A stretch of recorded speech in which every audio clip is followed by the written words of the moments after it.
तंदुरुस्त मंदुरुस्त चैनल पर आपका स्वागत है। मैंने कई बार बताया है कि बायोकेमी की सिर्फ 12 दवाओं के बारे में अगर आप ठीक से जानते हैं तो अपनी और अपने परिवार की ज़्यादातर बीमारियों को घर बैठे ठीक कर सकते हैं या बीमार ना भी हो तो सामान्य स्वास्थ्य को बनाए रख सकते हैं। लेकिन वीडियो शुरू करने से पहले एक दो ज़रूरी बात ज़रूर सुनते चलिए। सबसे पहले तो यह कि इस चैनल पर बताई जाने वाली बातें हर तरह से जांची परखी हुई हैं। हम समग्र या इंटीग्रेटेड चिकित्सा की बात करते हैं ताकि बीमारी दूर हो, सेहत मिले और इस प्रक्रिया में किसी भी मरीज को किसी भी तरह का दवाओं का दुष्प्रभाव न झेलना पड़े। हम आयुर्वेद, होम्योपैथी, प्राकृतिक चिकित्सा वगैरह के समन्वय की बात करते हैं ताकि हर पैथी की अच्छी बातों का लाभ लिया जा सके और इस तरह आधा अधूरा नहीं बल्कि संपूर्ण स्वास्थ्य प्राप्त हो। दूसरी बात यह कि इस चैनल पर परामर्श देने वाले का आप चेहरा नहीं देख पाएंगे, क्योंकि कई बार ऐसे वीडियो आपके सामने आएंगे जिनमें यूट्यूब और सोशल मीडिया के दूसरे मंचों पर अतिशयोक्तपूर्ण या हवाई नुस्खे बताने वाले डॉक्टरों की भी असलियत बताई जाएगी। इस चैनल के संचालक के नाम से देश के तमाम डॉक्टर और बुद्धिजीवी चूंकि अच्छी तरह परिचित हैं और ऐसे में अगर चेहरा सामने होगा तो बेवजह के विवाद खड़े होंगे और कई बार यारी दोस्ती निभाने का धर्म संकट भी पैदा होगा। आप समझ ही सकते हैं कि चेहरा सार्वजनिक होने पर राह चलते हुए आए दिन परिचितों अपरिचितों का सामना करना भी परेशानी का एक कारण बन सकता है। तो यही सब सोचकर हमने फेसलेस चैनल चलाने का फैसला लिया। बहरहाल 100 बात की एक बात कि चेहरा नहीं सही सलाह जरूरी है। खैर, अब आइए मुद्दे की बात करते हैं। मैं जिन 12 दवाओं के बारे में बात कर रहा हूं उनके बारे में जितना गहरा आपका ज्ञान होगा उतने ही बेहतर तरीके से आप इन दवाओं से फायदा ले सकते हैं। मैं यह भी आपको बता चुका हूं कि आज़ादी की लड़ाई के दौरान महात्मा गांधी के समय में इलाहाबाद में एक वकील हुआ करते थे, BS दरबारी जी वकालत के साथ साथ लोगों का इलाज करके समाज सेवा भी किया करते थे। बायोकेमी की इन्हीं 12 दवाओं से वे प्रायः हर बीमारी का इलाज करते थे। उनके मुताबिक उन्हें बायोकेमी इलाज में आमतौर पर 90% और कभी कभी 100% तक कामयाबी मिली। हाई कोर्ट के वकील और जज उनके पास इलाज के लिए अक्सर पहुंचते रहते थे। एलोपैथी की प्रसिद्ध डॉक्टर रही महात्मा गांधी की सचिव डॉक्टर सुशीला नैयर ने भी BS दरबारी की दवाओं को प्रयोग किया और बहुत उपयोगी पाया।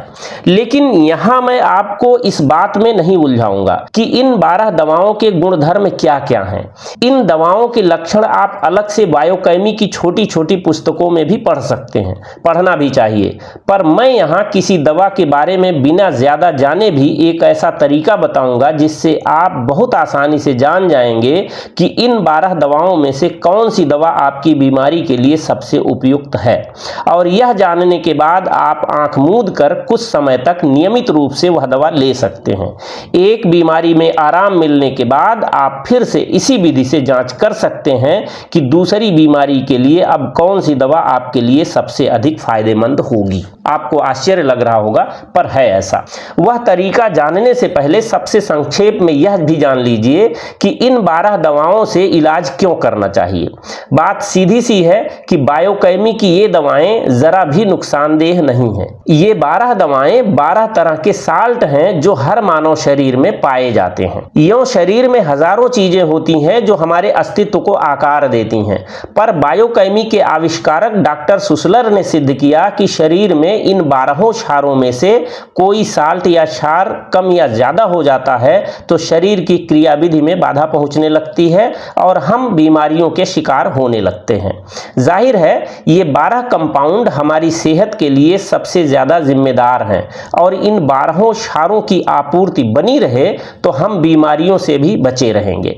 इन 12 क्षारों की आपूर्ति बनाए रखने के लिए बुनियादी बात है कि हमारा आहार विहार ठीक हो, लेकिन जीवन की आपाधापी में बहुत चाह कर भी हम प्राकृतिक आहार विहार को पूरी तरह नहीं अपना पाते और जब तब बीमारी के शिकार होते रहते हैं।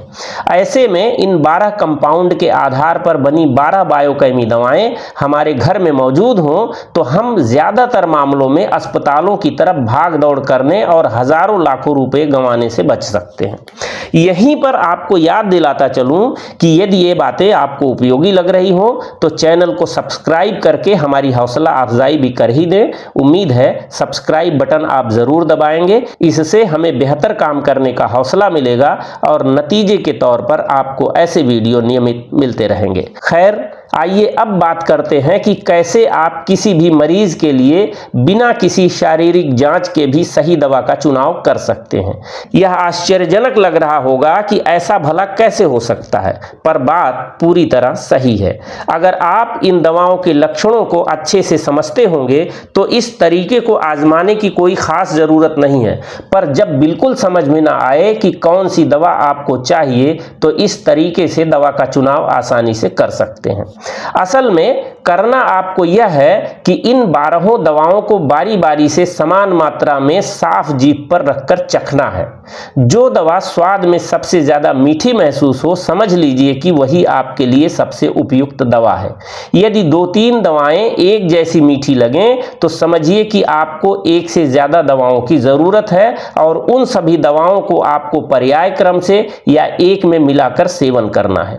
पर्याय क्रम का मतलब है कि एक दवा लेने के बाद एक निश्चित अंतराल पर दूसरी और तीसरी दवा लेना। जब भी इस तरह से दवा का चुनाव करें तो याद रखें कि सारी दवाएं एक ही कंपनी की होनी चाहिए, क्योंकि अलग अलग कंपनियां जिस गन्ने की चीनी या दूध की चीनी से दवाएं बनाती हैं उसमें अलग अलग मानकता हो सकती है और स्वाद में अंतर हो सकता है। एक ही कंपनी की दवा होगी तो गन्ने या दूध की चीनी की मिठास एक स्तर की होगी और मरीज के लिए स्वाद का अनुमान लगाना आसान होगा। मेरे ख्याल से यह आसान सा तरीका आप आसानी से समझ गए होंगे। इसी के साथ सामान्य ज्ञान के तौर पर इन 12 दवाओं के नाम भी नोट कर सकते हैं और होम्योपैथी की दुकान से मंगाकर घर में रख सकते हैं। पहली दवा है कलकेरिया फ्लोर, दूसरी दवा है कलकेरिया फॉस, तीसरी दवा है कलकेरिया सल्फ, चौथी दवा है काली म्यूर, पांचवी दवा है काली फास, छठी दवा है काली सल्फ, सातवीं दवा है नेट्रम फास, आठवीं दवा है नेट्रम सल्फ, नौवीं दवा है नेट्रम म्यूर, 10वीं दवा का नाम है फेरम फास, 11वीं दवा है मैग्नीसिया फास और 12वीं दवा का नाम है सिलिसिया या कहें साइलिसिया। इनमें से कलकेरिया फ्लोर और साइलिसिया 12x में तथा बाकी सभी दवाएं 3x या 6x शक्ति या कहें पोटेंसी में ले सकते हैं। बीमारी कोई भी हो, ये दवाएं मुसीबत में आपके काम आएंगी। ये सस्ती भी हैं। किसी भारतीय कंपनी की दवाएं लेंगे तो 12 दवाएं 100 रुपए के हिसाब से लगभग 1200 रुपए में मिल जाएंगी।